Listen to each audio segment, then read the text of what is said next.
आईयूपीएससी वाली जो सीट है उसमें एक्सरसाइज 1 ये हम कंप्लीटली डिस्कशन करने के लिए जा रहे हैं बेटा।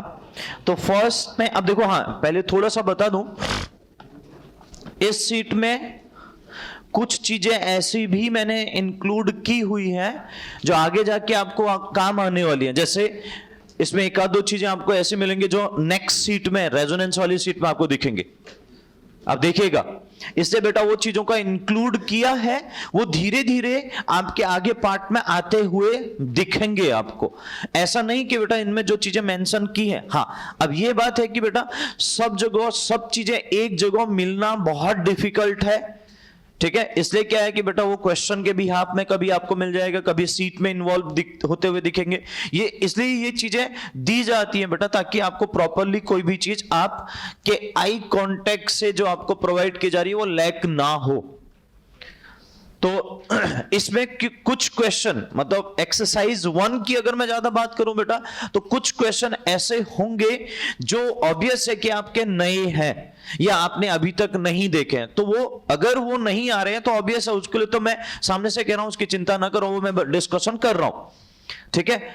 और उसके अलावा बाकी तो बेटा आपके जो भी कंडीशन हमने पढ़ा है बेटा तो वो क्लियर होना चाहिए। हाँ तो बेटा हम स्टार्ट करते हैं एक्सरसाइज 1 का जो फर्स्ट पेज है, 1 to 12 क्वेश्चन, ठीक है। तो इसमें मेरे हिसाब से बेटा पहला क्वेश्चन हो जाना चाहिए, यस और नो, ठीक है। दूसरे क्वेश्चन में किसी को कोई डाउट है? चीजें सिंपल है, अपने को कनेक्ट करना आना चाहिए बस, ठीक है। तो सेकंड क्वेश्चन में किसी को कोई डाउट? बोलिए बेटा यस और नो, ठीक है। क्वेश्चन नंबर 3 क्लियर है? डाउट है? क्लियर है, ठीक है। उसने क्या पूछा है? Carbocyclic ring in both compound, मतलब जिसमें हमारे पास ऐसी कार्बोसाइक्लिक रिंग हमें देखना है जिसमें हमारे पास अब्सेंस ऑफ कार्बोसाइक्लिक यानी कार्बन ना हो, जिसमें दोनों जो आपको कंडीशन दी है रिंग उनमें कार्बन, केवल कार्बन ही जिसमें वो तो कार्बोसाइक्लिक कहलाएगा, ठीक है। लेकिन अगर कार्बन के अलावा दूसरा हो जाएगा फिर उसको कार्बोसाइक्लिक तो नहीं बोलते, हेट्रोसाइक्लिक बोलते हैं ना। कार्बोसाइक्लिक मतलब होमोसाइक्लिक टाइप का, आप ऐसे दिमाग में लेके चलो, ठीक है। ओके, क्वेश्चन नंबर 4 ये मैं आपको बता देता हूं। देखो ये आगे आएगा, ऐसा नहीं कि भाई ये आगे नहीं आएगा, ये आगे आएगा। तो उसका कॉमर्शियल नेम उसने दिया। देखो अब आप समझो, क्वेश्चन यहां से भी बनते हैं बेटा, ये आपको आगे 100% मिलेगा, इतना मैं अभी आपको क्लियर कर दूं। लेकिन इंपॉर्टेंट क्या है बेटा, अगर वो यहां पर आपको दे दे रहा हूं तो इसलिए कम से कम आपके आई कांटेक्ट से पास हो गया है तो आपको कम से कम याद आ जाएगा, हाँ हमने कहीं पर देखा है। Understood everyone? तो चीजें ऐसे ही अपने को याद हो पाती है बेटा। कोई ऐसा नहीं कि बेटा मैंने आपको बोला कि भाई आप एक जगह पर पढ़ो, उसको एक जगह पर देख लिया तो फिर वो आप ऑब्वियस है कि भाई उसको वहां पर देख लिया तो वो पहली बार देखोगे, ये बात तो सही है। अगर आप आगे भी जहां इसके ये मेथड ऑफ प्रिपरेशन इस कंपाउंड की, वहां पर भी आएगा, नो डाउट। लेकिन ये यहां पर इसलिए दे दिया ताकि कॉमन नेम वाले पार्ट आ जाए। तो देखो लिखा भी उसने कॉमर्शियल नेम। अब कॉमर्शियल नेम तो फिर से वही कॉमन नेम का ही पार्ट बनेगा, ये तो कोई आईयूपीएससी नेम आएगा नहीं। तो कॉमर्शियल आईयूपीएससी नेम उसने दे रखा है ट्राइक्लोरोइथीन, उसने आईयूपीएससी नेम दिया हुआ है ट्राइक्लोरोइथीन। तो मतलब वो क्या कहना चाह रहा है बेटा, स्ट्रक्चर कुछ इस टाइप से होगा। अगर आप स्ट्रक्चर देखना चाह रहे हो इस कंपाउंड का, इथीन ऐसा होता है भाई जहां पर हमारे पास 2 कार्बन होंगे, एक डबल बॉन्ड होगा, इथीन कहलाएगा। तो 3 Cl लगा लो बेटा, 2 यहां पर, 1 यहां पर, ये बन जाएगा ट्राइक्लोरोइथीन। और इसको हम क्या बोल रहे हैं बेटा, वेस्ट्रोसॉल। इसका नाम होता है बेटा कॉमर्शियल नेम वेस्ट्रोसॉल। इंपॉर्टेंट है, आगे आएगा, मैं फिर से बोल दे रहा हूं। और जो मैं इंपॉर्टेंट बोल रहा हूं तो कम से कम उन क्वेश्चन को अच्छे से आप मार्क कर लीजिएगा, ठीक है। क्वेश्चन नंबर 5 ये भी हो जाएगा बेटा, मेरे हिसाब से इसमें दिक्कत नहीं आनी चाहिए। क्वेश्चन नंबर 5 डाउट है किसी को? जल्दी बोलिए बेटा प्लीज, क्लियर है, ठीक है। क्वेश्चन नंबर 6 क्लियर है? हमें कैसे लिंकेज ढूंढनी है? Iso linkage. तो आइसो लिंकेज क्या होती है ऑलरेडी आपको पता है, तो जिस कंपाउंड में आइसो लिंकेज प्रेजेंट होगी वही मेरा आंसर होगा। क्लियर है सबको, या डाउट है इस क्वेश्चन में? क्लियर है, ठीक है। क्वेश्चन नंबर 7 क्या पूछा उसने? Which of the following is the first member of ester? पहला एस्टर कौन सा बनेगा? तो एस्टर बनता कैसे ये मैंने आपको समझाया, एसिड और अल्कोहल से मिलके बनता है, ये समझाया, ठीक है। तो अब एसिड सिंपलेस्ट ले लो, अल्कोहल सिंपलेस्ट ले लो, तो ऑब्वियस है फर्स्ट मेंबर बन जाएगा बेटा। तो एसिड सिंपलेस्ट कौन सा होता है बताओ, सबसे सिंपल एसिड?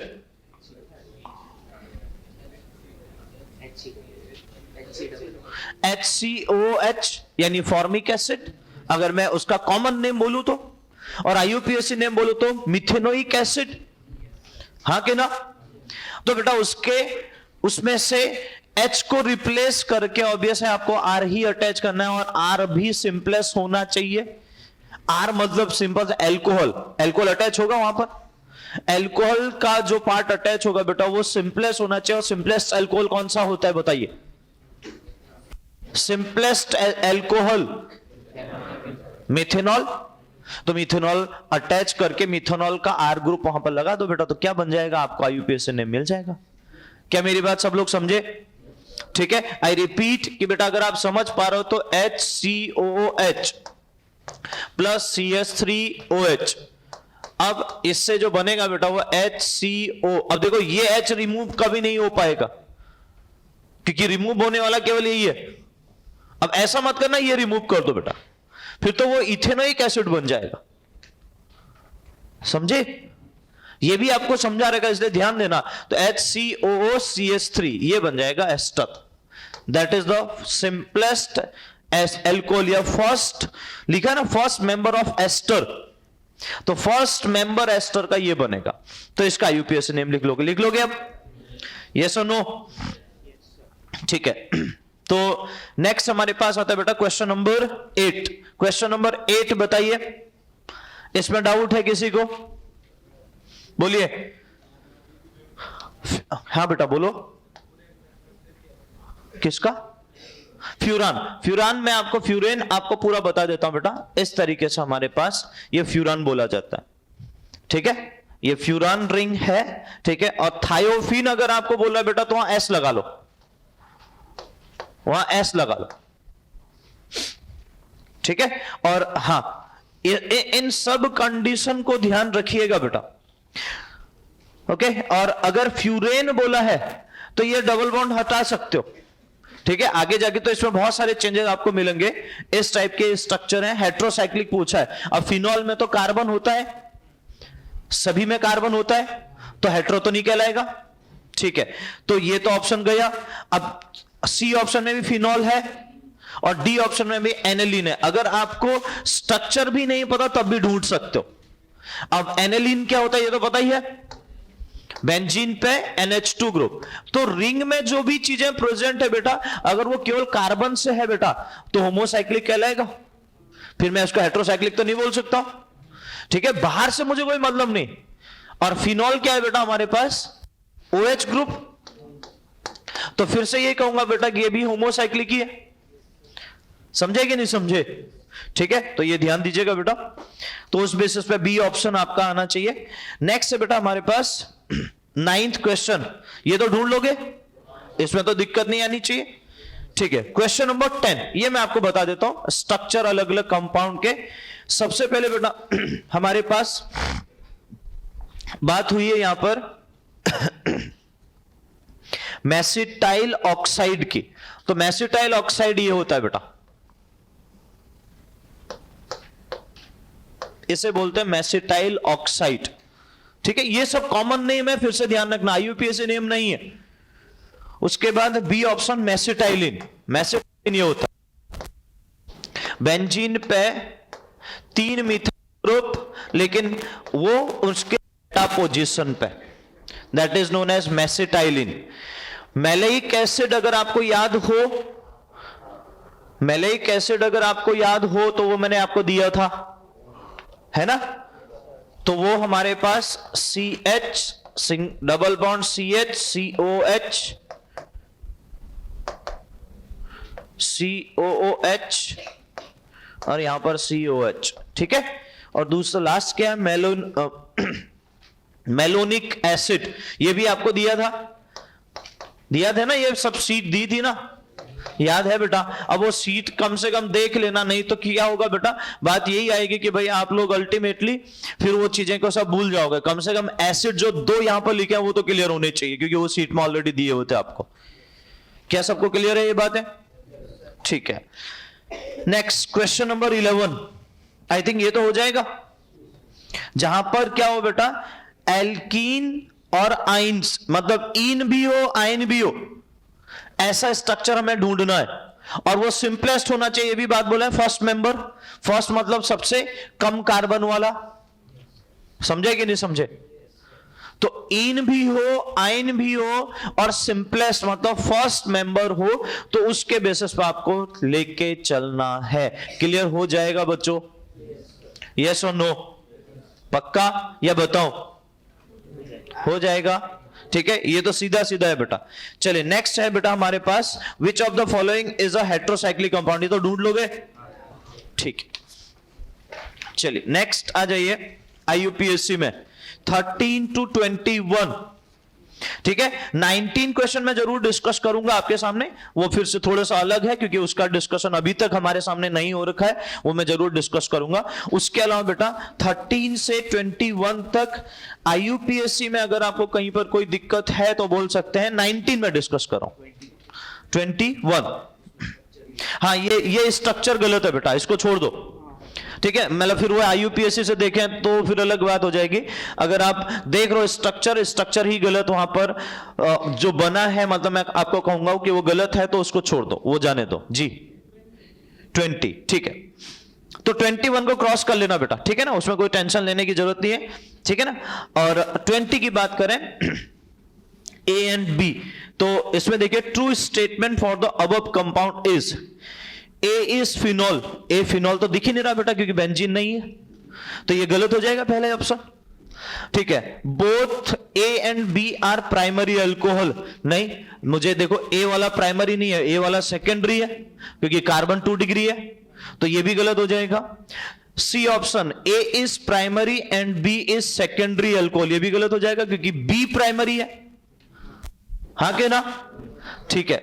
और अब D हो जाएगा, A इज सेकेंडरी और B इज प्राइमरी अल्कोहल, तो ये सही है बेटा, ठीक है ना। A सेकेंडरी है और B प्राइमरी है, तो सेकेंडरी अल्कोहल और प्राइमरी अल्कोहल होना चाहिए, तो वो केवल D ऑप्शन में मैच कर रहा है, ठीक है।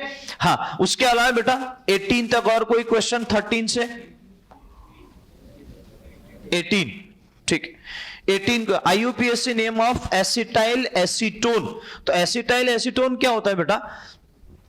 एसिटाइल का देखो ये कॉमन नेम से उस चीज को उसने उठाया। एसीटोन क्या होता है पहले ये ध्यान दो, CH3, पहले आप एसीटोन बनाओ, ताकि एसीटोन तो पता है ना क्या होता है, वो पता नहीं सर, पता है, हाँ पता है, क्या होता है वो पता नहीं, है ना। बढ़िया बेटा, तरक्की की ये सबसे अच्छी आधारशिला है, ठीक है। ये CH2, अब एसिटाइल ग्रुप होता है बेटा CH3C डबल बॉन्ड O, ये आप अटैच करो एक हाइड्रोजन को रिमूव करके, तो ये एसिटाइल ग्रुप है। I repeat, this is the acetyl. तो एसिटाइल और acetone, it is the common name, सही है। लेकिन IUPAC नेम के लिए अगर आप जाओगे तो काउंटिंग कहीं से भी कर सकते हो, ये बात फिक्स है। आप देखो, हाँ कि ना, यहां से करो यहां से करो, एक ही बात है। तो जहां से भी करोगे बेटा, 2 कीटोन के कंडीशन आपको दिख रही है, तो आप डाई पोजीशन देके डाई ओन लिख लोगे। IUPAC तो लिख सकते हो ना अब, यस और नो, ठीक है। वो कॉमन नेम दिया था बेटा, इसलिए ध्यान देना। तो 18 कंप्लीट, ठीक है। और बताइए 17 तक और कोई डाउट? 17 तक और कोई डाउट? ठीक है। तो 19 देखिए बेटा, मैं 19 डिस्कशन कर लेता हूं। 19 क्वेश्चन है, when vinyl and allyl are joined each other, अब विनाइल लिंकेज क्या होती है बताया है बेटा आपको, क्या होती है vinyl linkage? CH2 double bond CH, that is the vinyl linkage, ठीक है। और allyl linkage CH2 double bond CH single bond CH2, इस लिंक को, अब इसको इसके साथ ज्वाइन कर लो बेटा, इनको आपस में ज्वाइन करवा दो। अगर मैं ज्वाइन करवाता हूं इस पूरे ग्रुप को उठा के यहां रख दूंगा, ये CH2 आ जाएगा, then CH double bond CH2, ऐसा कंपाउंड बनेगा, पहले ही बताइए, सही है। अब जब ये कंपाउंड बनेगा बेटा, तो मैं इसको हटा दे रहा हूं, जब ये कंपाउंड बनेगा तो अब आप ध्यान दो कि हमारे पास एक कैसा एल्कीन या डाइईन बनेगा, है तो डाइईन क्योंकि दो ईन है, दो डबल बॉन्ड लगे मतलब, ठीक है।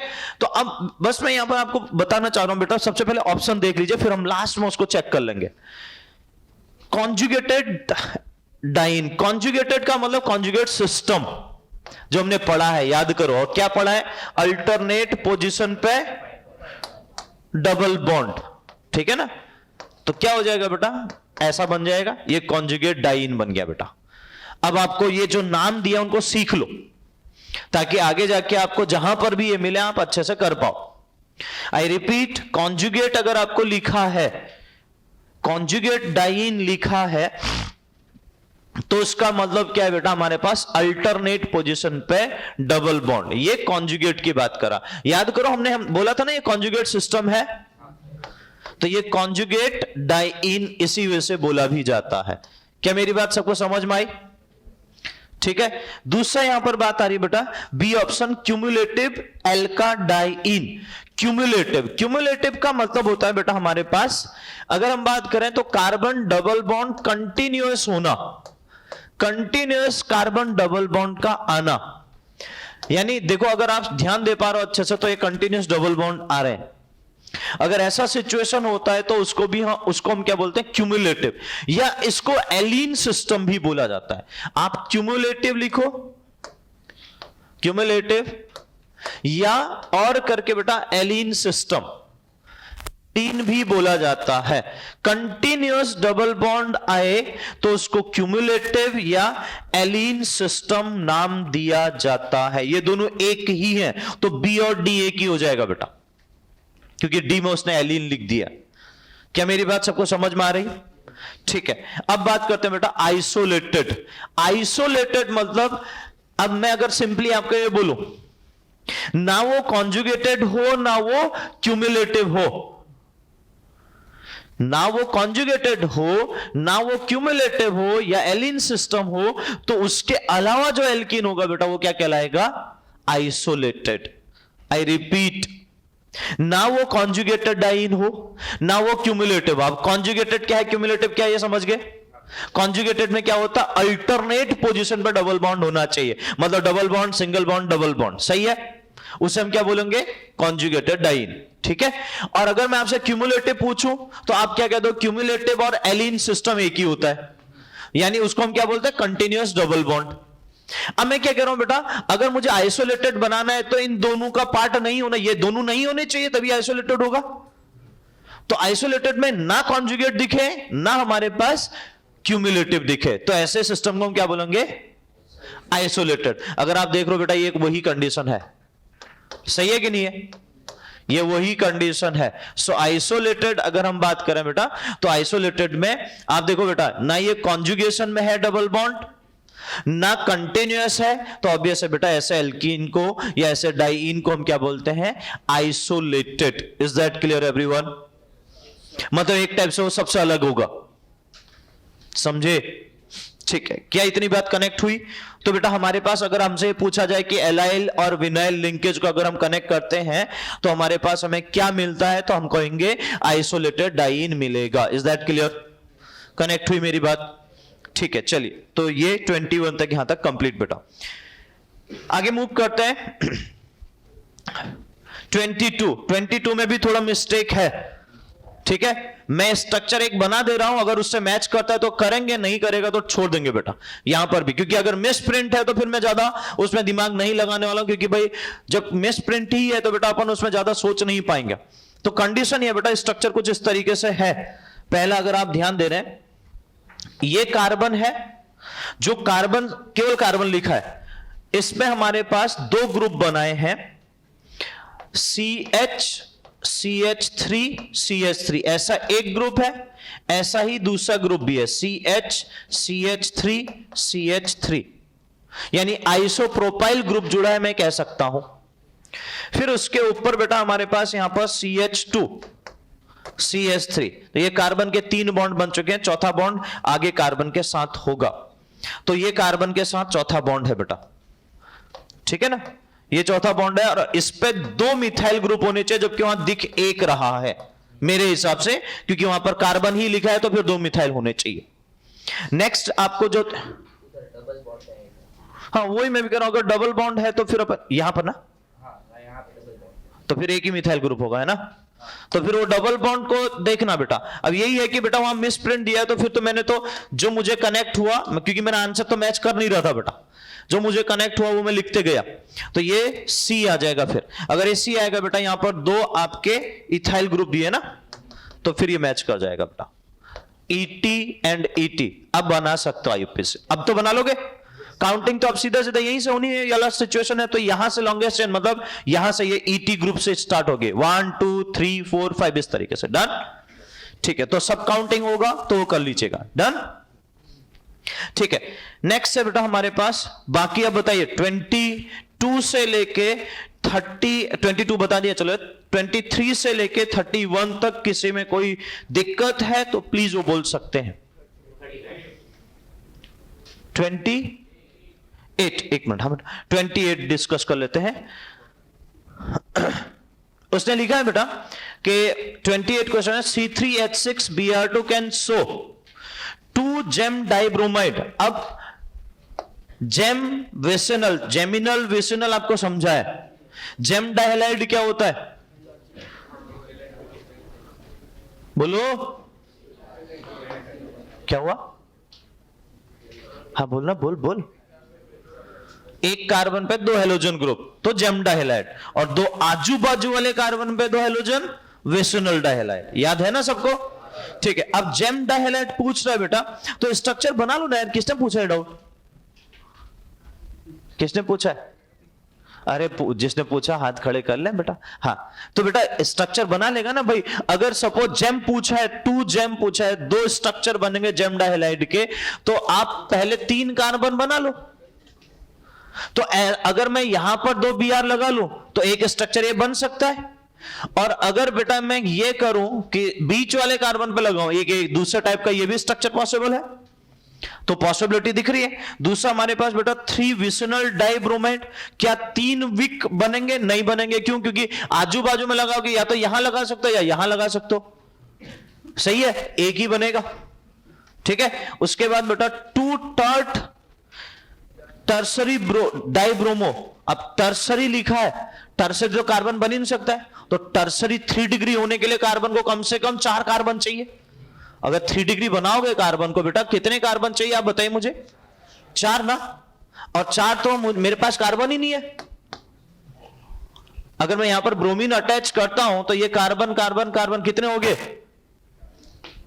हाँ कि ना, ठीक है।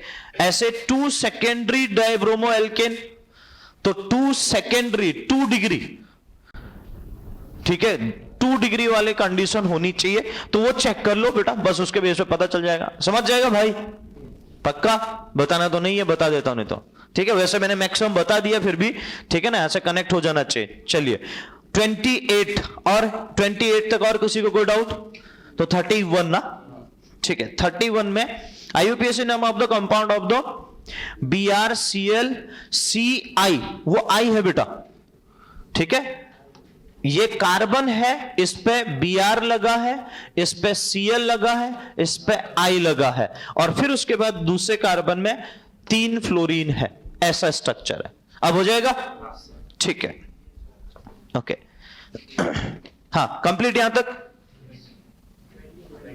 29। IUPAC ने हम दो beta ethoxy alpha hydroxy propanoic acid, बेटा ये अल्फा बीटा तो आपको बताया यार, फंक्शनल ग्रुप से अटैच, ये फंक्शनल ग्रुप हो गया, ठीक है ना, और कितने कार्बन बोला है उसने प्रोपेनोइक, तो ऑटोमेटिकली 3 कार्बन होंगे, प्रोपेनोइक एसिड बोला है उसने, तो ये क्या हो गया मेरा फंक्शनल ग्रुप। समझा मेरी बात को, समझ पा रहे हैं? अब फंक्शनल ग्रुप से अटैच पहला कार्बन अल्फा, दूसरा कार्बन बीटा, ठीक है। तो बस उसने क्या बोला है, बीटा पे इथॉक्सी ग्रुप लगा है, तो बीटा पे इथॉक्सी लगा लो बेटा, ठीक है। ये ईटी, ये इथॉक्सी लगा दिया, और हमारे पास अल्फा पे क्या है, हाइड्रोक्सी, यानी इस पे OH है। अब लिख लो बेटा इसका IUPAC नेम, ये H हो जाएगा और ये H2 हो जाएगा। अब लिख लोगे, कंप्लीट, ओके ठीक है। और बोलिए, यहां तक क्लियर, ठीक है। नेक्स्ट हम आ जाते हैं बेटा 32 से 37। 32 से 37 में बेटा बताइए किसी को कोई डाउट, बोलिए बच्चों जल्दी से, क्लियर है, पक्का? अरे एवरीवन, फिर बेटा बाद में दिक्कत नहीं होनी चाहिए, कंप्लीट है ना, ठीक है। 37 के बाद बेटा 38 से 45, 38 टू 45, एनीवन, कोई भी क्वेश्चन में डाउट, क्लियर है, ठीक है। क्वेश्चन अब अगर क्लियर है कॉन्सेप्ट तो फिर हो जाएंगे, फिर कोई दिक्कत वाला नहीं है। 46 से लेके 52,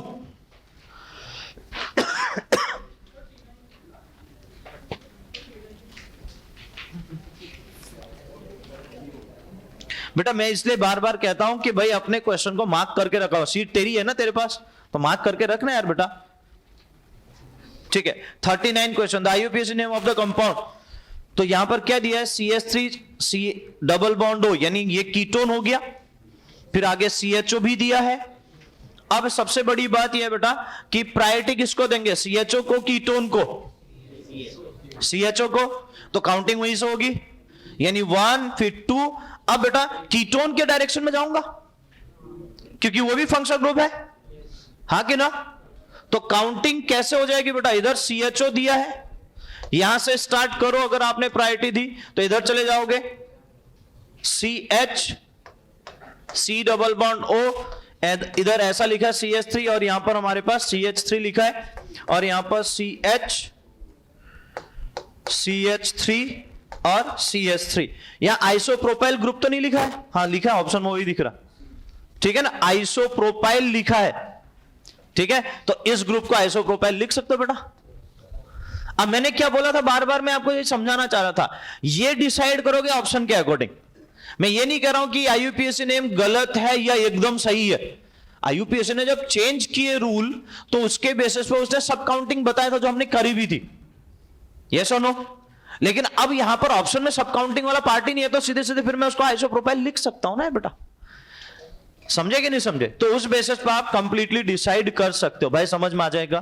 तो काउंटिंग यहीं से होगी, 1 2 3 4 5, ऐसा ही होगा ना बेटा यार, हाँ कि ना, तो बस उस हिसाब से नेमिंग कर लोगे, डन। चलिए हाँ, तो आगे चलते हैं बेटा, हाँ 52 तक कोई डाउट, 46 से 52,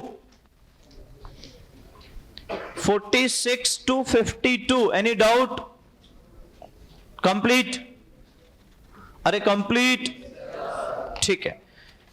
नेक्स्ट 53 से 58, 53 से 58, बोलिए कंप्लीट, हाँ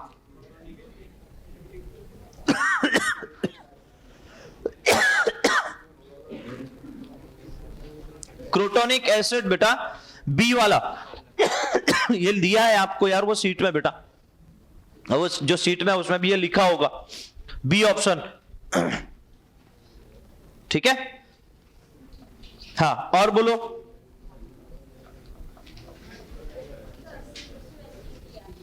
हाँ तो ये वो देख लेना एक बार, हाँ बी या सी में से ही होना है वो एग्जैक्टली, क्रोटोनल डिहाइड, हाँ ठीक है ठीक है ठीक है, यही होगा सी ऑप्शन, वो तो बीटा अनसैचुरेटेड कंपाउंड है वो तो, हाँ ठीक है सी ऑप्शन, सी। हाँ नेक्स्ट 59 60, ठीक है। तो 59, अब देखो बेटा ये सब आपके जो लैक्टिक एसिड है, टार्ट्रिक एसिड है, ये आपको पूरा बताया है। अगर आपको ये पता चल जाए, आइसोऑक्टेन आपको पता चल जाए, क्योंकि आइसोऑक्टेन हमने वहां पर सीट में डिस्कस किया हुआ है, ठीक है। और फिर उसके बेस पे आपको पेवल्डिहाइड जो आपका है वो भी मिल जाएगा। और अगर पेवल्डिहाइड देख लो बेटा, एक ही एल्डिहाइड वाला पार्ट है, तो अपने आप मैच कर जाएगा, यहां पर कोई दिक्कत नहीं आनी चाहिए। सही है, यस और नो? तो फिर वो कॉमन नेम भी जो है वो भी अच्छे से ध्यान रखना। लैक्टिक एसिड, टार्ट्रिक एसिड वो सीट में दिया है, तो अब मैं ज्यादा डिटेल में नहीं जा रहा हूं, ये ध्यान रखिएगा, ठीक है। Next question number 60। इसमें अगर आप देखो बेटा, इसमें मैच करो, तो हमने एजुलिन तो पढ़ा था, लास्ट रेजोनेंस की एक जो सीट गई बेटा उसमें एजुलिन लिखा हुआ था, तो एजुलिन अपने को पता है, ठीक है। नेफ्थलीन अपने ने डिस्कस किया था, दो बेंजीन रिंग आपस में कनेक्टेड होते हैं। तीसरा बेटा हमारे पास अगर हम बात एंथ्रासीन, कंटिन्यूअस बेंजीन रिंग, ठीक है। और हमारे पास जो लास्ट आता है बेटा फिनेंथ्रीन। फिनेंथ्रीन में क्या होता है कि एक बेंजीन रिंग ऊपर हमने बनाई थी, दो स्ट्रक्चर अगर आपको याद हो तो उस तरीके से हमने प्रॉपर्ली बनाए। अगर मैं कंटिन्यूअस एक साथ जाता हूं इस टाइप से, ये कंडीशन आपके सामने है, तो इसको हम बोलते हैं, मतलब इसमें बेंजीन रिंग हाँ कंप्लीट, तो ये बोला जाता है एंथ्रासीन। और अगर बेटा मैं इसमें थोड़ा चेंज कर दूं, इस टाइप से बना लूं, तो इसको बोला जाता है बेटा फिनेंथ्रीन। ओके, तो ये क्वेश्चन नंबर 60 को मैच करने के लिए एजुलिन अपने को पता है, एजुलिन अपने को पता है, नेफ्थलीन अपने को पता है, बाकी दो को मैच करना है, तो आपको बता दिया कि ये हमारे पास ये एंथ्रासीन होगा, ये फिनेंथ्रीन होगा। तो ये दोनों के दोनों स्ट्रक्चर अच्छे से ध्यान में रखिएगा। Understood everyone? क्या इतनी बात सबको समझ में आ रही है? ठीक है, तो ये देखो बेटा, यहां पर आपको बहुत सारी चीजें नई सीखने को मिलेंगी। वो नई चीजें जितनी भी आपको प्रॉब्लम बताई है वो अच्छे से क्लियर हो जाए, ये ध्यान आपको रखना है। Understood everyone? ठीक है, हम आ जाते बेटा रेजोनेंस वाले डीपीपी 2 में। बताइए 1 to 5 क्वेश्चन, 5th क्वेश्चन छोड़ देना, क्योंकि वो आपके अभी उस पॉइंट का पार्ट नहीं है, क्योंकि हमने वहां पर रिएक्शन मैकेनिज्म की बात नहीं करेंगे, रिएक्शन मैकेनिज्म आएगा कंप्लीटली। 1 to 4 में बताइए, 1 to 4 में हम डिस्कस कर लेते हैं बेटा 4th क्वेश्चन, ठीक है ना? बाकी किसी को कोई डाउट तो नहीं है? ओके, 4th क्वेश्चन देखिए, आपसे पूछा है most unstable resonating structure of given is. सबसे ज्यादा अनस्टेबल पूछा है, तो सबसे पहले चेक करिए बेटा, सब में रेजोनेंस हो रहा है? यस और नो? ठीक है, पहले में भी है, दूसरे में भी है, तीसरे में भी है, यानी रेजोनेंस तो सब में हो रहा है। तो रेजोनेंस से तो मैं रिलेट नहीं कर पाऊंगा। अब रेजोनेंस में नंबर देखोगे लगभग सब में सेम आ रहे हैं, तो मैं रेजोनेंस से तो यहां पर इनिशिएट नहीं कर पाऊंगा। अब मैं किससे जाऊंगा बेटा? अब जाऊंगा हाइपर कॉन्जुगेशन से। तो बताइए बेटा, सबसे ज्यादा हाइपर कॉन्जुगेटिव स्ट्रक्चर कहां पर बन रहा है? पहले वाले में कितने बन रहे हैं? 3 + 2 5 बन रहे हैं, यस और नो? दूसरे वाले में कितने बन रहे हैं? 3, और तीसरे वाले में कितने बन रहे हैं? 2। तो इसलिए बेटा तीसरा हो जाना चाहिए। हाँ बोल।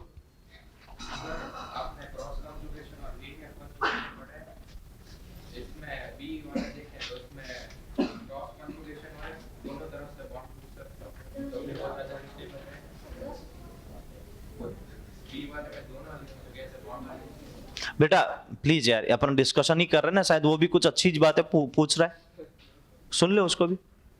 हाँ हाँ हाँ, बैठ जा, मैं समझ गया। लेकिन बेटा देखो, एक चीज समझो, ध्यान दो, मैंने क्या बोला? सब में number of resonating structure same बन रहे हैं, पहले इसको समझ। ये कंडीशन तब इनिशिएट करेगी बेटा जब आपका number of resonating structure same बने। सुनना मेरी बात, number of resonating structure same बने और उस बेसिस पे लीनियर और क्रॉस कॉन्जुगेशन हो रहा है, और उसके अलावा और कोई कंडीशन वहां पर नहीं हो रही, तो जाके बेटा आपका लीनियर कॉन्जुगेशन ज्यादा स्टेबल होगा as compared to cross conjugation. बात समझ में आई? यहां क्या हो रहा है बेटा, रेजोनेंस में सब में लगभग रेजोनेटिंग स्ट्रक्चर सेम बन रहे हैं। अब रेजोनेटिंग स्ट्रक्चर सेम बने तो वहां पर क्या होगा बेटा, मुझे फिर रेजोनेटिंग स्ट्रक्चर को साइड करके मुझे हाइपर कॉन्जुगेशन को लेके चलना पड़ेगा कि हाइपर कॉन्जुगेशन यहां पर कहां पर ज्यादा है। क्यों? हाँ, तेरा पॉइंट सही है, अगर हाइपर कॉन्जुगेशन नहीं होता तो फिर बी ऑप्शन हो जाता। सपोज बी ऑप्शन में वहां वो पॉजिटिव चार्ज होता है ना, केवल वहीं पर जहां पर वो मिथाइल ग्रुप लगे ना बी ऑप्शन में, तो जो पॉजिटिव चार्ज रखा है केवल वो मिथाइल को हटा दे तो फिर बी हो जाएगा, फिर बी सही है। वो तभी पॉसिबल है बेटा जब आप वहां पर ध्यान दे रहे हो कि भाई वहां हाइपर कॉन्जुगेशन को भी आप रिलेट कर रहे हो, क्योंकि अगर रेजोनेंस सेम है तो हाइपर कॉन्जुगेशन को आपको रिलेट करना है। हाँ, हाइपर कॉन्जुगेशन नहीं होता वहां पर तो बात तेरी सही थी कि बेटा वही हमारे पास सबसे कम स्टेबल होता, तो परफेक्ट है। डन। चलिए, और बेटा इसके अलावा फर्स्ट पेज में किसी को कोई डाउट? क्लियर है? यस और नो? किए है ना, सीट सबने की है ना? हाँ। 6 to 10 6 to 10 6 to 10 में बेटा किसी को कोई डाउट नहीं है ना किसी को? क्लियर है गर्ल्स? क्लियर है ना बेटा? ठीक है, तो बेटा 6 to 10 में डाउट नहीं, तो नेक्स्ट आ जाते हैं 11 to 14। 11 to 14 बोलो, सबको क्लियर है? वो ग्राफ वाले भी सबको क्लियर है? चलो अच्छा है बेटा। 14 के बाद बेटा 11 to 14 कंप्लीट, मतलब फिर 15 से केवल ऐसा तो नहीं आंसर देख के मैच कर लिया बस,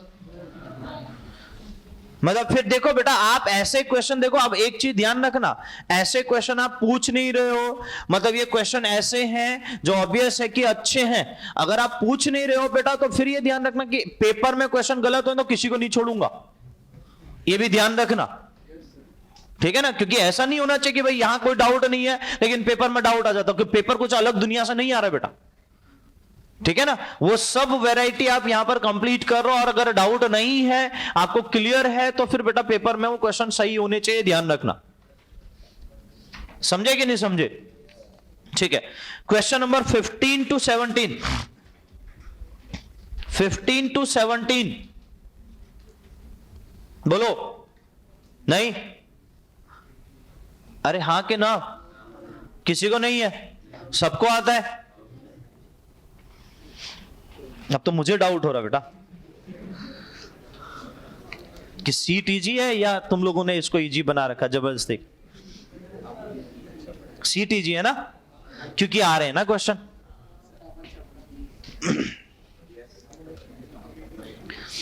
ये वो एग्जाम बताता ना बेटा, फिर एग्जाम में गलत क्यों होते, बस मुझे इतना जानना है। अगर मैं अच्छा पढ़ा रहा हूं तो वहां तो कुछ अलग भूत नहीं आता है ना, है ना? तो एग्जाम में क्यों गलत हो जाता है? जी बोलो। 15 में एनर्जी, एनर्जी मतलब एनर्जी लिखो, पोटेंशियल एनर्जी लिखो, बात एक की है बेटा, ठीक है ना? चलिए, तो 15 to 17 में कोई डाउट नहीं है, क्लियर है ना सबको? फिर ठीक है, 18 to 22। 18, ठीक है, आपसे पूछा which of the following is not a resonating structure of the species shown. जो आपको यहां पर कंडीशन दिया, देखो बेटा यहां पर उसने क्या कैसा केसेस बना दिया कि उसने बना दिया है बेटा कि आपका इलेक्ट्रोफाइल अटैच हो रहा है, जैसे मैंने आपको दिखाया था ना, इलेक्ट्रोफाइल जो होता है ऐसे समझो, इसको यहां से स्टार्ट करते हैं। आई थिंक अगर आपको चीजें क्लियर हो तो आपको पता चलेगा। यहां NH2, ये NH2 ग्रुप कैसा है, इलेक्ट्रॉन डोनेटिंग की विड्रॉइंग?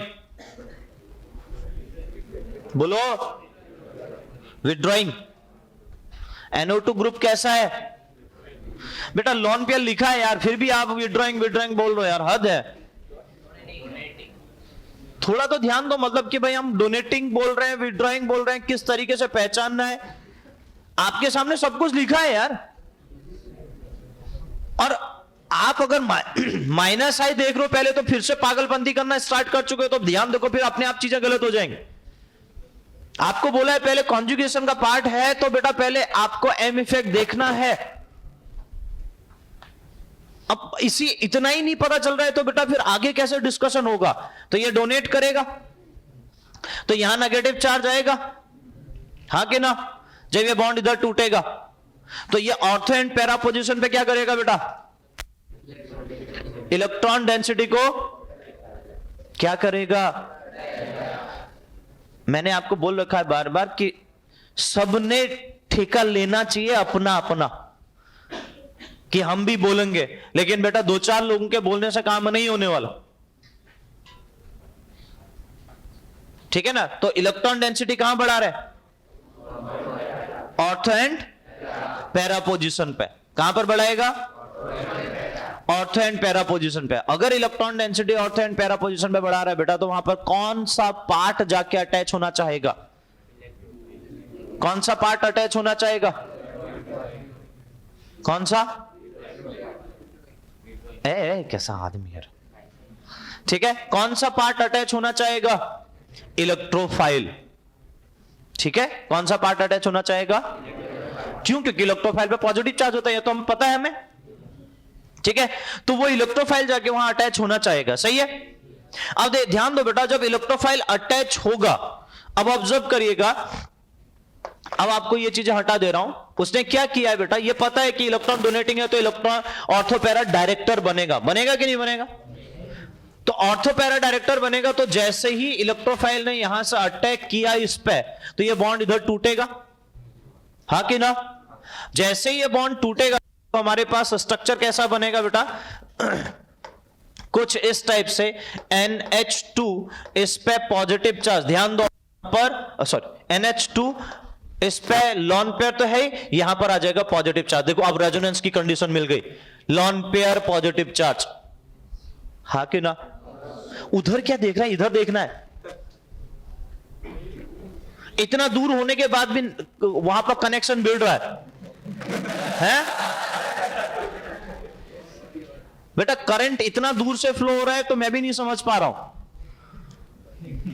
अब ध्यान दो बेटा, ये कंडीशन दी है हमें वहां पर, देखो ये कंडीशन दी। अब देखो वहां पर उसने पॉजिटिव चार्ज को चेंज कर रहा है, क्योंकि डबल बॉन्ड चेंज कर रहा है। अगर आपको उसी के बेसिस पे जाना है तो जस्ट आपको क्लियर कर देता हूं कि भाई मुझे ये चीजें थोड़ा सा उसी स्ट्रक्चर के अकॉर्डिंग अगर जानी है तो थोड़ा सा ये बॉन्ड की पोजीशन चेंज करना पड़ेगा बेटा, ठीक है? तो ध्यान दो, मैं बॉन्ड की पोजीशन थोड़ा सा चेंज कर लेता हूं, तो आपको शायद बिल्कुल जैसा वहां लिखा है वैसा ही हो जाएगा, क्योंकि बॉन्ड की पोजीशन ही अलग अलग है, बस उससे चीजें चेंज हो रखी है और कुछ नहीं। तो अब ध्यान दो बेटा, ये चीजें जब होंगी तो यहां पर हमारे पास, यहां पर भी बॉन्ड की पोजीशन चेंज कर दो बेटा, तो पॉजिटिव चार्ज की पोजीशन भी चेंज हो जाएगी ऑटोमेटिकली। यहां पर पॉजिटिव चार्ज लिखा है, यहां डबल बॉन्ड, यहां डबल बॉन्ड, ऐसा ही है, देखो सही है? अब जब ऐसा है बेटा, अब इसके बाद रेजोनेंस होगा, इसके बाद रेजोनेंस होगा तो ऑब्वियस है कि ये इधर टूटेगा, पॉजिटिव चार्ज यहां आएगा, सही है? समझे कि नहीं समझे? बॉन्ड इधर टूटेगा, यहां पर डबल बॉन्ड बनेगा, पॉजिटिव चार्ज यहां पर आएगा, आया अल्टीमेटली पॉजिटिव चार्ज वहां पर आया, जो मैंने पहले दिखा दिया था आपको, आया कि नहीं आया? पॉजिटिव चार्ज उस कंडीशन पर आ गया बेटा। अब ध्यान दो, अब आपसे पूछा है कि कौन रेजोनेटिंग स्ट्रक्चर नहीं होगा, तो ऑब्वियस है कि बेटा आपका जो डी वाला, जो फोर्थ वाला पार्ट है, डी नहीं फोर्थ वाला जो पार्ट है बेटा, उसमें आपको देखो पॉजिटिव नेगेटिव पॉजिटिव लिखा है उसने कंडीशन, सही है? समझे कि नहीं समझे? तो उस बेसिस पे अगर आप ध्यान दो बेटा, तो उसने एक बॉन्ड नहीं बना रखा तो गड़बड़ हो जाएगी। तो रेजोनेटिंग स्ट्रक्चर, क्योंकि बॉन्ड कहीं भी बन सकता है ना, अगर आप ध्यान दे रहे हो बेटा, तो उस केसेस में तो ऐसा हो सकता है कि यहां पर उसने पॉजिटिव लिखा है, नेगेटिव लिखा है, यहां पॉजिटिव लिखा है, यहां डबल बॉन्ड लगा है, तो बॉन्ड तो यहां भी बन सकता है, बॉन्ड यहां भी बन सकता है, तो गड़बड़ हो जाएगा कि नहीं हो जाएगा? इसे वो बॉन्ड बनाना मस्ट है, तो ही वो रेजोनेटिंग स्ट्रक्चर का पार्ट माना जाएगा। आप देखो हम बॉन्ड तोड़ रहे हैं और दूसरा बॉन्ड बन रहा है, एक बॉन्ड टूट रहा है, दूसरा बॉन्ड बन रहा है। देखो जैसे ही ये बॉन्ड इधर तोड़ा तो ये नेगेटिव पॉजिटिव मिलकर यहां पर बॉन्ड बनाएगा, तो मैंने उसको फ्री नहीं छोड़ना है। तो रेजोनेटिंग स्ट्रक्चर ऑब्वियस है कि अगर वहां पॉजिटिव नेगेटिव दिखा दिया केवल, तो फिर तो गड़बड़ हो जाएगा ना। अरे समझे मेरी बात? तो बॉन्ड बनना मस्ट है, क्योंकि वो पॉजिटिव चार्ज ही डिलोकलाइज हो रहा है। समझे कि नहीं समझे? क्लियर? तो इससे बेटा फोर्थ वाली जो कंडीशन है वो रेजोनेटिंग स्ट्रक्चर का पार्ट नहीं होगा बेटा, वो हमारे पास रेजोनेटिंग स्ट्रक्चर प्रॉपरली नहीं दिखाएगा। उसके अलावा बाकी सब दिखा रहे हैं। अगर बाकियों में किसी को कोई डाउट है तो बोल सकते हैं। बोलो, डन? बाकी में किसी को डाउट है 18 में? 18 क्वेश्चन के बाकी कोई केसेस में 1 2 3 में किसी को कोई डाउट है? अरे क्वेश्चन अभी रुक जाए यार बेटा, 18 तो पूछ लो। हाँ क्लियर है ना बेटा सबको? पक्का? अरे यार ठीक है, ये समझ में आ गया फिर फाइनली? ठीक है, तो बेटा आप 19 क्वेश्चन पूछा है, इसमें डिस्कशन कर लेते हैं। एलाइलिक कार्बोकैटाइन, तो एलाइल लिंकेज अभी आपको बताई थी, CH2 double bond CH single bond. अब ये याद होना चाहिए बेटा, ये एलाइलिक कार्बोकैटाइन है। क्या इसमें रेजोनेंस होगा? लिखा है ना उसने, in which of the following does resonance delocalisation of electron density not play और रोल। मतलब कहां पर इलेक्ट्रॉन में कहां पर रेजोनेंस नहीं बन पा रहा है वो कार्बोकैटाइन के केसेस पे, यही पूछ रहा है आपसे। तो बेटा यहां तो होगा, ठीक है। तो एलाइलिक के लिए नहीं बात करेंगे। बेंजाइलिक एनायन, अब बेंजाइल एनायन भी समझ लो बेटा। बेंजाइलिक जनरली जो भी कंडीशन होता है वो बेंजाइलिक मतलब यहां CH2, अब एनायन बोल दिया मतलब नेगेटिव। दैट इज, अगर मैं इसको हटाऊं बेटा, ये पार्ट छोड़ दूं तो बेटा हमारे पास ये पूरा पार्ट कहलाता है बेंजाइलिक। मतलब बेंजीन पे CH2 इट मींस बेंजाइलिक। तो अब उस पे नेगेटिव चार्ज यानी एनायन, तो क्या हो जाएगा? Benzyl A9. तो इसलिए यहां पर भी अब ये रेजोनेंस में इन्वॉल्व होगा कि नहीं होगा बताओ? बोलो, होगा। तो इसलिए ये तो दिखाएगा बेटा। रही बात बेटा हमारे पास C ऑप्शन में आ जाते हैं। भाई कार्बोनेट आयन तो दिखाता ही है, हाँ कि ना? देखो कंडीशन है, ये अंदर जाएगा, ये बॉन्ड इधर टूटेगा, तो ये तो दिखाएगा, ठीक है। नेक्स्ट हम आते हैं बेटा D ऑप्शन O3, ये भी दिखाता है, ये भी सबको पता है ना। एक डबल बॉन्ड और एक नेगेटिव चार्ज, ये अंदर शिफ्ट होगा, ये बॉन्ड इधर टूटेगा, यस और नो? ठीक है। अब हमारे पास साइक्लोहेक्साइल रेडिकल। साइक्लोहेक्साइल क्या होता है बेटा? ये ग्रुप साइक्लोहेक्साइल, इसमें एक आपका ऊपर ग्रुप बना दो जैसे R ग्रुप हम बनाते हैं। अब साइक्लोहेक्साइल रेडिकल उसने बोल रखा है। अब मैं सीधे सीधे कर लूं बेटा, यहां पर अगर आप ध्यान दो, साइक्लोहेक्साइल लिखा हो तो कोई ग्रुप तो लगाया नहीं उसने, रेडिकल कहीं पर भी लगा लो बेटा, एक फ्री रेडिकल। अब बताओ क्या रेजोनेंस में इन्वॉल्व होगा? बोलो, हाइपर कॉन्जुगेशन हो सकता है, इसमें कोई डाउट नहीं है, हाँ कि ना? यस और नो? लेकिन रेजोनेंस उसने पूछा है तो ऑब्वियस है कि रेजोनेंस नहीं होगा। इससे बेटा हमारे पास उसने बोल रखा है कि नॉट प्ले और रोल, किस कौन सा इलेक्ट्रॉन जो है वो डिन्यूक्लियेशन में नहीं जा रहा है, तो वो यही होगा, ठीक है। तो आंसर आ जाएगा बेटा आपका E, ठीक है। चलिए नेक्स्ट मूव करते हैं बेटा। Due to electron delocalisation one would predict that the carbon oxygen bond in acetamide, ठीक है। एसिटामाइड आपको स्ट्रक्चर भी दे दिया बेटा उसने। तो देखिए ध्यान देना, CH3 C double bond O NH2, ये तो एसिटामाइड हो गया। यहां रेजोनेंस हो रहा है कि नहीं हो रहा है? देखो हो रहा है। तो पहले तो ये ध्यान दो, रेजोनेंस हो रहा है। अब रेजोनेंस हो रहा है तो यहां डबल बॉन्ड है, वो डबल बॉन्ड सिंगल में भी कन्वर्ट हो रहा है, सही है। तो बॉन्ड ऑर्डर अब मैं नहीं कह सकता हूं कि कंप्लीटली 2 बनेगा। बोलो क्या मैं सही कह रहा हूं? बॉन्ड ऑर्डर कंप्लीटली 2 होगा ये मैं नहीं कह सकता हूं, क्योंकि रेजोनेटिंग स्ट्रक्चर है। समझ पाए ना मेरी बात को? यस और नो? अब बेटा यहां पर उसने बात की है कि उस बेसिस पे कि अब जो क्वेश्चन पूछना चाह रहा है, ड्यू टू इलेक्ट्रॉन डिलोकुलाइजेशन, इलेक्ट्रॉन के डिलोकुलाइजेशन से वन वुड प्रिडिक्ट, कौन सा इसमें से जो सही होगा वो हमें यहां पर प्रिडिक्ट करना है या चूज करना है, that the carbon oxygen bond in acetamide. Carbon oxygen bond जो है वो एसिटामाइड में जो बना है, तो डबल बॉन्ड से इसका जो रेजोनेटिंग स्ट्रक्चर जो बनना बेटा हमारे पास, अगर मैं बनाया हूं यहां पर CH3C O नेगेटिव आ जाएगा और ये डबल बॉन्ड NH2 आ जाएगा और इस पे पॉजिटिव चार्ज आ जाएगा। क्या ये मेरी बात सब लोग समझ पा रहे हैं अच्छे से? तो इसका मतलब इसके 2 स्ट्रक्चर दिख रहे हैं, तो डबल था वहां सिंगल भी आ रहा है, तो मैं ये नहीं कहूंगा कंप्लीटली कि केवल उसका बॉन्ड ऑर्डर 2 होगा, ये गलत हो जाएगा कहना। तो बॉन्ड ऑर्डर मैं निकाल सकता हूं। टोटल बॉन्ड कितने in all the resonating structure 3, number of resonating structure 2, 1.5 आ जाएगा, हाँ के ना। तो अब आपसे पूछ रहा है इस नॉन पोलर, नहीं गलत हो जाएगा, पोलर तो है, एसिटामाइड पोलर तो है, क्योंकि हमारे पास इसका डाइपोल मोमेंट 0 नहीं होगा, तो इसका मतलब पोलर है, इसमें तो कोई डाउट नहीं है बेटा। ठीक है, नेक्स्ट हम बात करते हैं बेटा, हैज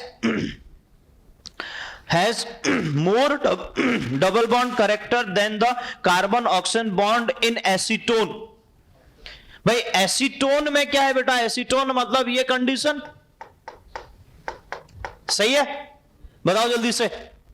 अब एसीटोन में कार्बन डबल बॉन्ड ऑक्सीजन है, क्या ये रेजोनेंस दिखाएगा, बोलो। तो अब मैं कह सकता हूं इसका बॉन्ड ऑर्डर तो फिक्स है कि बेटा वो 2 ही रहने वाला है, वो चेंज होने वाला है नहीं। अब जब बॉन्ड ऑर्डर फिक्स हो गया, जब बॉन्ड ऑर्डर फिक्स हो गया, तो अब आपसे ऑप्शन जो बोला है वो ध्यान दो, has more double bond character than the, मतलब एसिटामाइड में ज्यादा डबल बॉन्ड कैरेक्टर होगा than the carbon oxygen bond in acetone. क्या ये पॉसिबल है, गलत हो गया, क्यों, क्योंकि इसका ऑर्डर 2 है, इसका 1.5 है, तो इस मतलब डबल बॉन्ड कैरेक्टर तो यहां ज्यादा हुआ ना, एसीटोन में ज्यादा हुआ ना कि एसिटामाइड में। समझ पा रहा हो ना बेटा मेरी बात को, यस और नो? ठीक है, ऑप्शन सी हमें दिया है, is longer than the carbon oxygen bond in dimethyl ether. अब ये भी दे दिया बेटा, डाइमिथाइल ईथर मतलब हमारे पास CH3OC, देखो सब कॉमन नेम लिखे हैं, याद होने चाहिए। अब देखो यहां प्रॉपरली सिंगल बॉन्ड है, कार्बन ऑक्सीजन बॉन्ड जो है सिंगल बॉन्ड है, हाँ कि ना। और सिंगल बॉन्ड है मतलब बॉन्ड ऑर्डर सीधे सीधे क्या कहूंगा यहां पर 1, क्या कहूंगा, क्योंकि यहां तो रेजोनेंस है ही नहीं बेटा, कॉन्जुगेशन ही नहीं दिख रहा, तो यहां बॉन्ड ऑर्डर क्या हो गया बेटा, अरे समझ पाए मेरी बात को। अगर 1 हो गया तो इससे तो ज्यादा बॉन्ड ऑर्डर यहां है, तो उसने क्या लिखा है, is longer than the carbon. अब लॉन्गर तो हो ही नहीं सकता ना, अगर बॉन्ड ऑर्डर ज्यादा होगा तो बॉन्ड लेंथ छोटी होगी ना कि बड़ी होगी, तो ये ऑप्शन भी गलत हो जाएगा बेटा। समझ पा रहे हो बात को? देखो सब जगहों पर वो रेजोनेंस का इंपॉर्टेंस समझ में आएगा आपको। So is longer than the carbon oxygen bond in dimethyl ether, ये भी गलत हो जाएगा। ठीक है, अब नेक्स्ट लिखा है, is longer than the carbon oxygen bond in acetone. अब ये पॉइंट मुझे सही लग रहा है, क्यों, क्योंकि यहां बॉन्ड ऑर्डर 2 है और यहां 1.5 है। तो अब देखो, अगर जिसका बॉन्ड ऑर्डर कम उसकी बॉन्ड लेंथ ज्यादा, जिसका बॉन्ड ऑर्डर ज्यादा उसकी बॉन्ड लेंथ कम हो जाएगी। तो ये क्या लिखा है, इज लॉन्गर, मतलब ये एसिटामाइड में वो जो बॉन्ड लेंथ है वो ज्यादा है कार्बन ऑक्सीजन बॉन्ड के बीच में एज कंपेयर टू एसीटोन। ये बात सही है, यस और नो? समझ पा रहे ना बात को? अरे यस नो?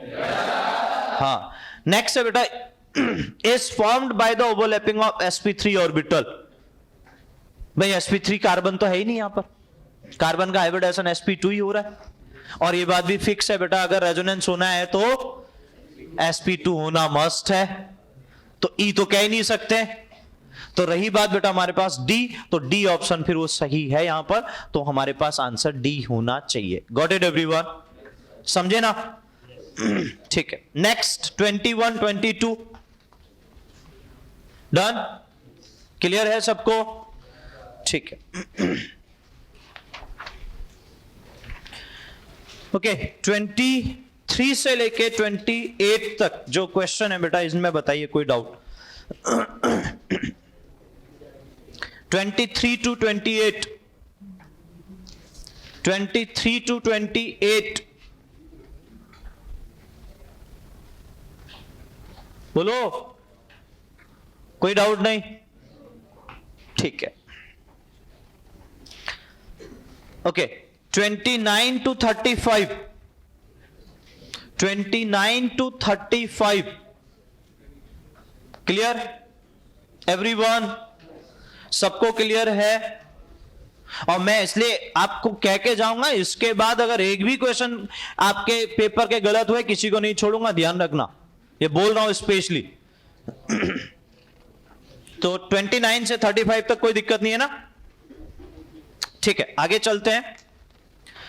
36 से 40, जिसमें 38 अभी हम छोड़ेंगे, जिसका एक कॉन्सेप्ट अपना यहां पर डिस्कस करना बाकी है। 38 छोड़ेंगे। छोड़ना मतलब मैं आगे डिस्कस कर रहा हूं, इसके बाद वो कॉन्सेप्ट आपको ही पढ़ाऊंगा, क्योंकि उसका कनेक्टिविटी आगे एसिडिक स्ट्रेंथ बेसिक स्ट्रेंथ के साथ है, तो इसलिए मैंने कहा उसको हम लास्ट में डिस्कस करेंगे। हाँ बताइए, 38 छोड़ना है, 39 ना? ठीक है, 39 देखिए, विच of the following stability order is correct? कौन सा स्टेबिलिटी ऑर्डर करेक्ट है? तो बेटा ए में मुझे पहले ही दिख रहा है कि वहां पर नंबर ऑफ पाई बॉन्ड ज्यादा है, तो भाई वो ज्यादा स्टेबल होना चाहिए, लेकिन बाकी को चेक करेंगे, इसमें कोई डाउट नहीं है। अब बी ऑप्शन में देखो बेटा, पाई बॉन्ड बी में अगर देखो पहले वाले में ज्यादा है, सेकंड वाले में कम है, सही है ना? तो ऑब्वियस है कि बेटा पहला स्टेबल होना चाहिए, बट उसका ऑक्टेट कंप्लीट नहीं है। सेकंड वाले में भी ऑक्टेट कंप्लीट नहीं है। समझे कि नहीं समझे? Understood everyone? अब रही बात बेटा सेकंड वाले में, अगर आप देखोगे तो वहां स्ट्रॉन्ग प्लस एम है, आप चेक करो ओ से कनेक्टेड है, हाँ कि ना? लेकिन जबकि आप फर्स्ट वाले में देख रहे हो तो वहां रेजोनेंस है, इसमें कोई डाउट नहीं है ना?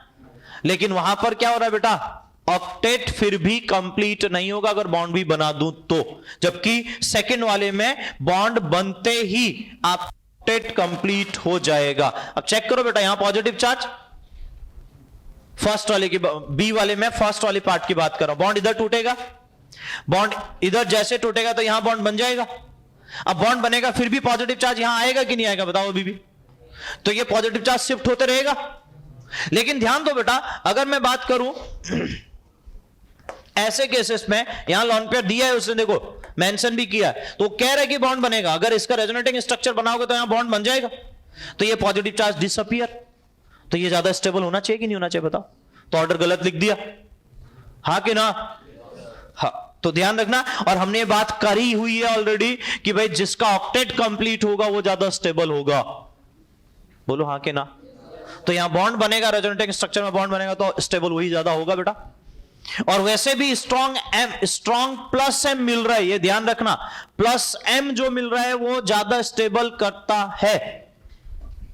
केवल रेजोनेंस में भी अगर आप देखोगे तो मैं बार बार कहते हुए आया हूं कि ऑर्डर यही फॉलो करना है, AERHI बताया ना? लेकिन यहां पर आपका अगर प्लस एम स्ट्रॉन्ग मिल रहा है तो बेटा वो तो उसको ज्यादा स्टेबल करेगा अगर वो कार्बोकैटायन होता है तो। क्या मेरी बात सबको समझ में आ रही है?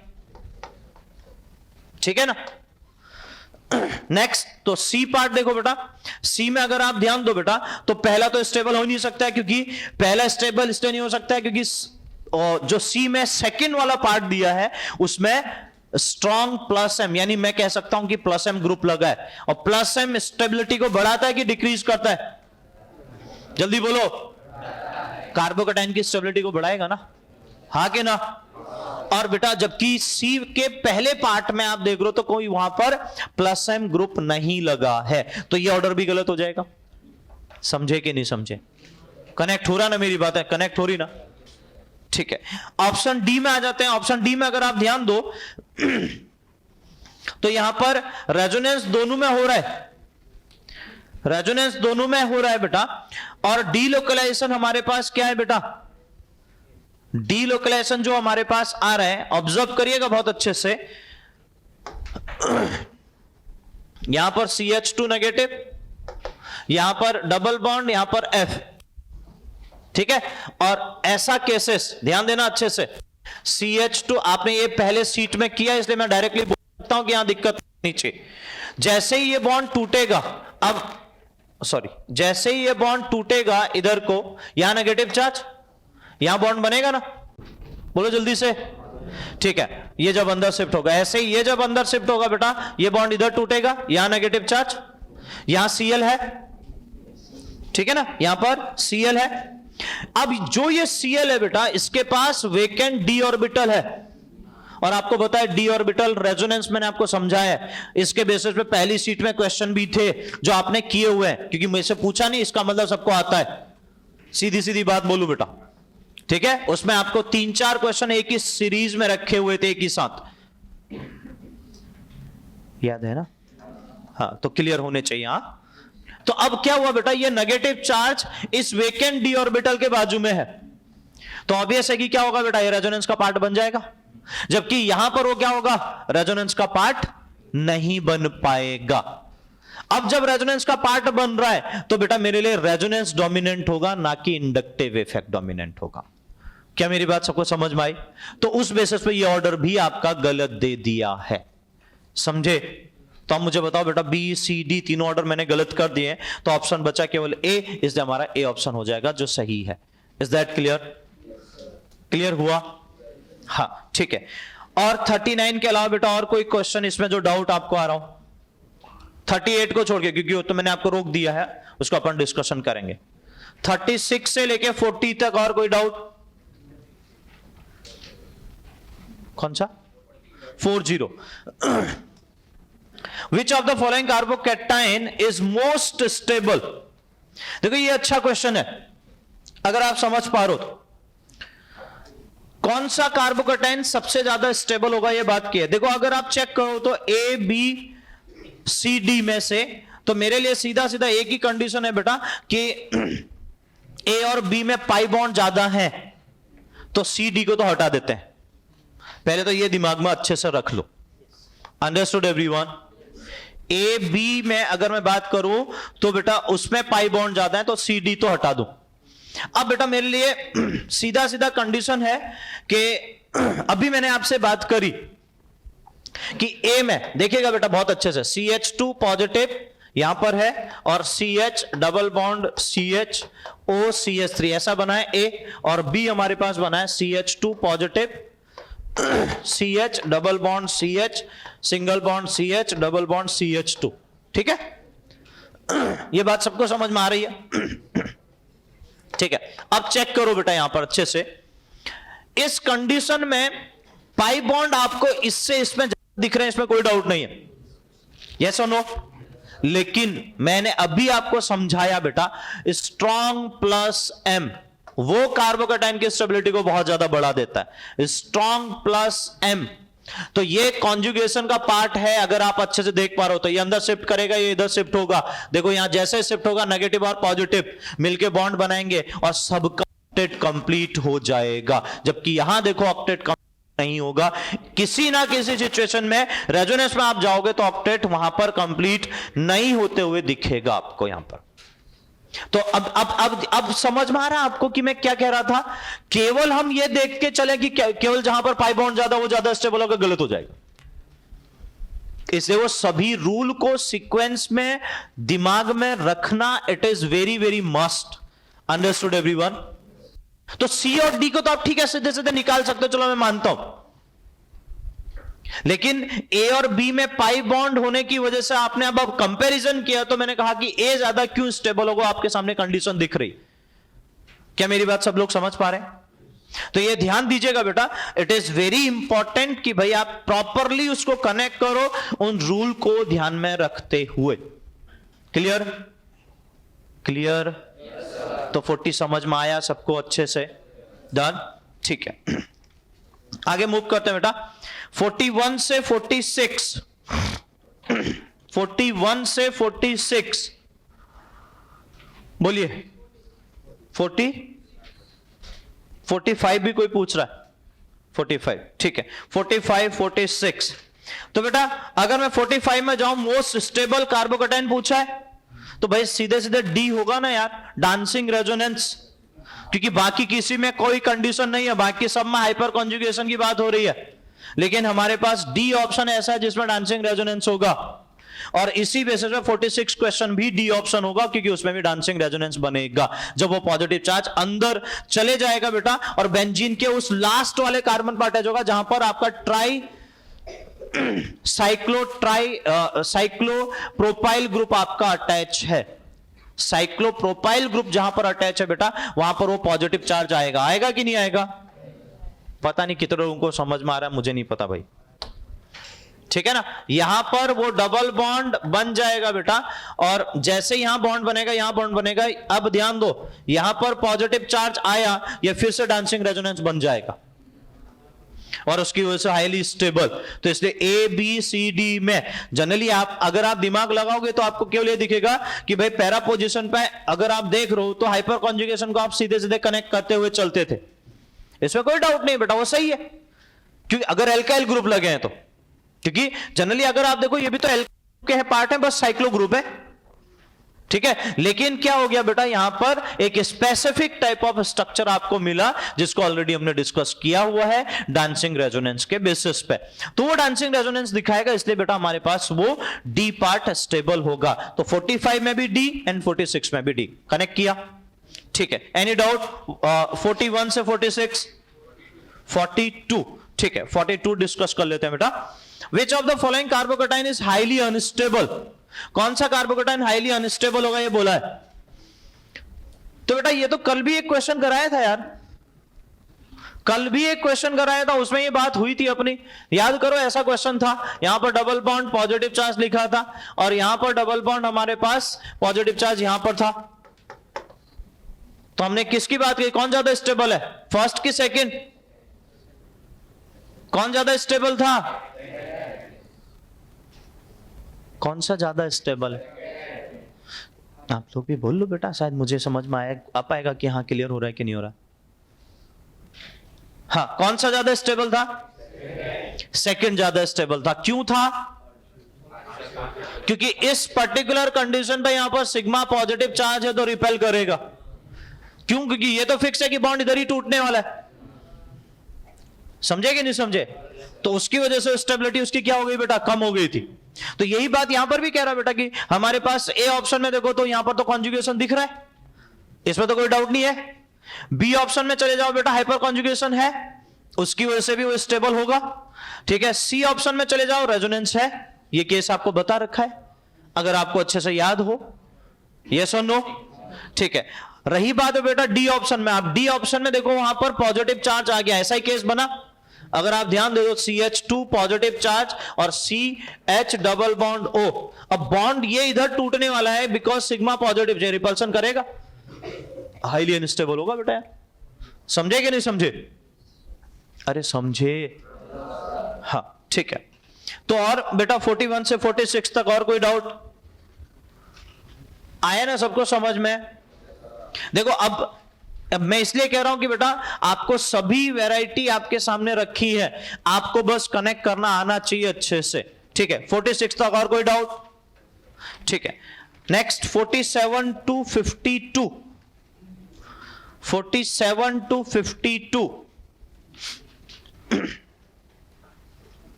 बोलिए।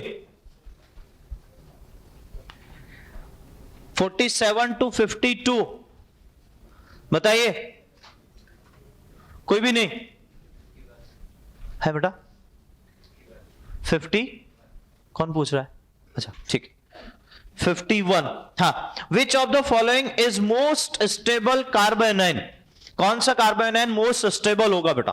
तो ऑब्वियस है कि बेटा हमारे पास यहां चेक करो, अगर आप चेक करोगे तो आपको यह दिखेगा बेटा कि यहां पर में भी रेजोनेंस है, बी में भी रेजोनेंस है, सी में भी रेजोनेंस है और डी में भी रेजोनेंस है, बट डी में हमारे पास CH3 की वजह से हाइपर कॉन्जुगेशन होगा। और हाइपर कॉन्जुगेशन क्या बेटा? इलेक्ट्रॉन डोनेटिंग का जैसा बिहेव करता है, और जैसे डोनेटिंग होगी तो कार्बोनाइन की स्टेबिलिटी को डिक्रीज कर देगा। क्या मेरी बात समझ में आ रही बेटा? तो डी तो मैं सीधे सीधे हटा दूं क्योंकि उसने मोस्ट स्टेबल पूछा है, तो डी तो मैं पहले हटा दूं। अब रही बात बेटा ए बी सी में से, ए बी सी में से हमें तीनों में से कौन सा मोस्ट स्टेबल होगा बताना, क्योंकि तीनों में रेजोनेंस हो रहा हो, डी में भी रहा है, लेकिन डी में क्या हो गया, इलेक्ट्रॉन डोनेटिंग ग्रुप जैसा हाइपर कॉन्जुगेशन की वजह से अटैच है, जो वो इलेक्ट्रॉन डोनेट कर रहा है, तो डोनेट करेगा तो डोनेटिंग ग्रुप तो स्टेबिलिटी को डिक्रीज ही करते हैं, तो मोस्ट स्टेबल पूछा है तो वो तो हट जाएगा सीधे सीधे।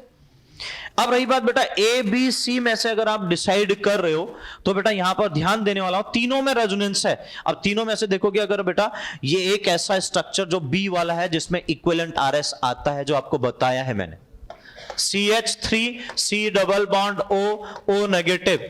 अगर रेजोनेंस देखोगे बेटा तो ये इस तरीके से बनाएगा और उस बेसिस पे स्ट्रक्चर कुछ ऐसा बनेगा बेटा, O नेगेटिव और डबल बॉन्ड O, और इनका अगर रेजोनेंस हाइब्रिड अगर आपको बनाना है RH तो वो कुछ ऐसा बनेगा CH3 C O और O, ये इस टाइप से। और मैंने आपको बोला था -1/2 -1/2, और जैसे ही इक्वल पार्ट में आपका चार्ज डिस्ट्रीब्यूट हो जाता है तो उसको बोलते हैं इक्विवेलेंट RS, और इक्विवेलेंट RS जैसे ही बनेगा बेटा वो हाईली स्टेबल, क्योंकि अभी आपके सामने लिखा है AeRHI। अब फिर से दिमाग में आ रही वो बातें जो मैं लिख रहा हूं, ये ऑर्डर बोलो हाँ कि ना। देखो फिर से उसकी इंपॉर्टेंस आ गई। इक्विवेलेंट RS को ही प्रायोरिटी दी, जबकि रेजोनेटिंग स्ट्रक्चर सब में बन रहा है बेटा, या रेजोनेंस सब में हो रहा है।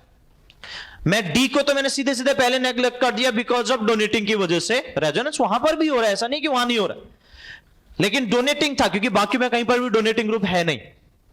इसे अब फिर मैंने ABC को कंपेयर करना चाहा तो ABC में अगर आप देखो रेजोनेंस है, सब में रेजोनेंस है बेटा, लेकिन B में है इक्विवेलेंट RS, और equivalent RS is the most stable condition अगर हम बात करें इन बेसिस पे, रेजोनेंस के बेसिस पे। तो इसलिए मैंने उसको प्रायोरिटी दी, इसे आंसर हमारे बेटा हो जाएगा B। क्लियर है? ठीक है, और बोलिए बेटा 52 तक, 47 से 52 बोलो। 47 to 52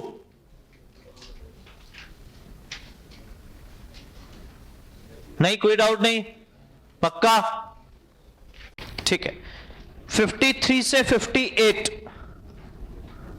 53 से 58 बताइए। 53 to 58 क्लियर है सबको? यस और नो? ठीक।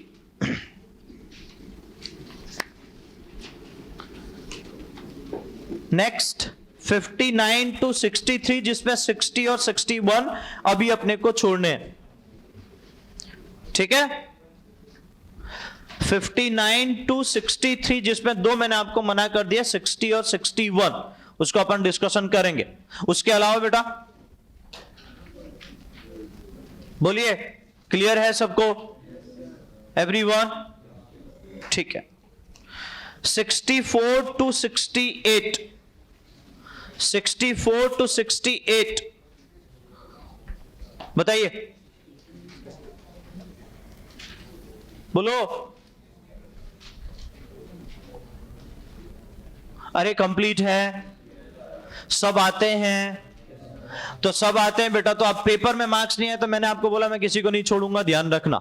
ये बहुत अच्छे से समझ लेना, सबसे पूछूंगा इंडिविजुअली कितने क्वेश्चन सही है कितने गलत है, और अगर गलत हुआ फिर तो छोड़ूंगा नहीं, बता रहा हूं। इससे बोल रहा हूं कि सीट के क्वेश्चन अभी भी अगर किसी को डाउट है, क्योंकि आपके डाउट नहीं निकलते हैं, और डाउट नहीं निकलते हैं तो फिर बेटा कोई प्रॉब्लम नहीं होनी चाहिए, बस सीधी सीधी बात। ठीक है ना? तो फिर बेटा हमारे पास मार्क्स दिखने चाहिए ऑन द बेसिस ऑफ कि सभी क्वेश्चन सही हो। Understood everyone? क्लियर है इतना फिर सबको? ठीक, ओके। अब बेटा इसमें मैं छोटा सा पार्ट आपको जो बेसिकली यहां पर थोड़ा सा, कल मैंने आपको बोला था कि कार्बोएनाइन की स्टेबिलिटी का एक पार्ट मैं आपको छोटा सा छोड़ के इसलिए गया था क्योंकि उसको आज थोड़ा सा आपको एक्सप्लेन कर दूं। पार्ट छोटा सा है but it is very very important. तो यहां पर हमारे पास बोलते हैं बीटा कीटो एसिड, सबसे पहले उसको ध्यान दीजिए बेटा। बीटा कीटो एसिड ये बोला गया, इसका मतलब क्या है? बीटा कीटो एसिड का मतलब देखो समझना कैसे, जैसे हमने सीखा है नॉर्मल, वैसे फंक्शनल ग्रुप एसिड है तो ऑर्गेनिक एसिड मतलब CH ग्रुप। अरे हाँ कि ना? तो ये कौन सा ग्रुप होगा? Functional group. फंक्शनल ग्रुप से अटैच पहला कार्बन, जल्दी बोलो, सेकंड कार्बन, इस पे कीटो होना चाहिए, और कीटो तभी बनेगा जब ऐसा ग्रुप लगेगा, इधर भी कार्बन होना चाहिए। तो अब बेटा ये कंडीशन आ जाएगी, इसे बोलते हैं बेटा बीटा कीटो एसिड।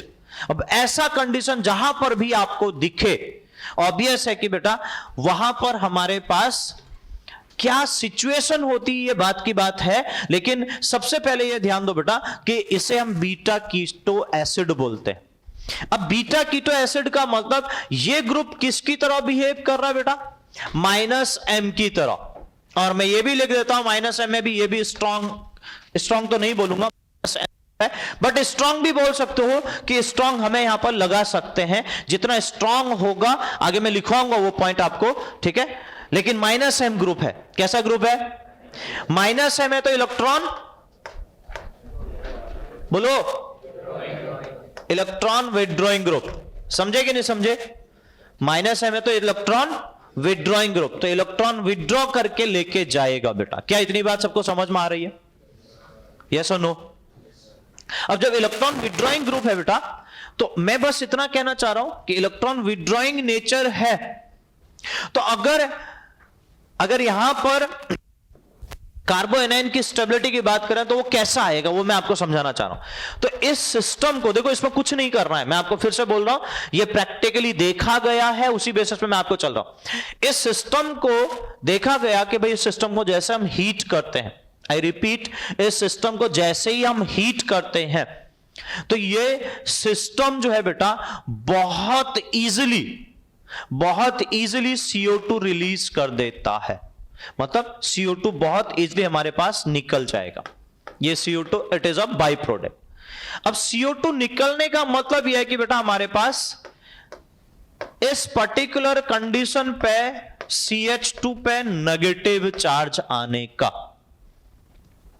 CO2 जब निकल रहा है इस कार्बन पे, यानी अल्फा वाले कार्बन पे क्या चार्ज आया? कौन सा चार्ज आया? Negative charge. नेगेटिव चार्ज आने की वजह से डिन्यूक्लिएशन हो जाएगा, क्योंकि -M ग्रुप है, इलेक्ट्रॉन खींचेगा। तो क्या यह कार्बोएनाइन स्टेबल होगा कि नहीं होगा, बताओ? होगा या नहीं होगा? होगा ना। देखो उसमें भी डाउट है, क्योंकि आवाज से पता चल जाता कि आवाज में दम हो तो पता चले कि हाँ होने वाला है। होगा कि नहीं होगा? अरे यस और नो? हाँ। तो अब बेटा ये जैसे ही डिन्यूक्लिएशन में गया तो ये स्टेबलाइज होना स्टार्ट हो गया। तो ये कार्बोएनाइन स्टेबल है कि नहीं है? तो हम ये कहेंगे कि बेटा ये रिएक्शन बहुत फास्ट प्रोसीड करती है। केवल हम हीट जब देते हैं तो ये रिएक्शन से CO2 डीकार्बोक्सिलेशन होना, इसको कहते हैं, इस स्टेप को बोलते हैं डीकार्बोक्सिलेशन। ठीक है।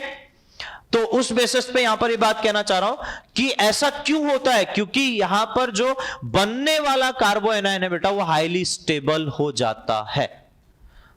Due to the formation of the highly stable of carboanion, it initiate easily the decarboxylation.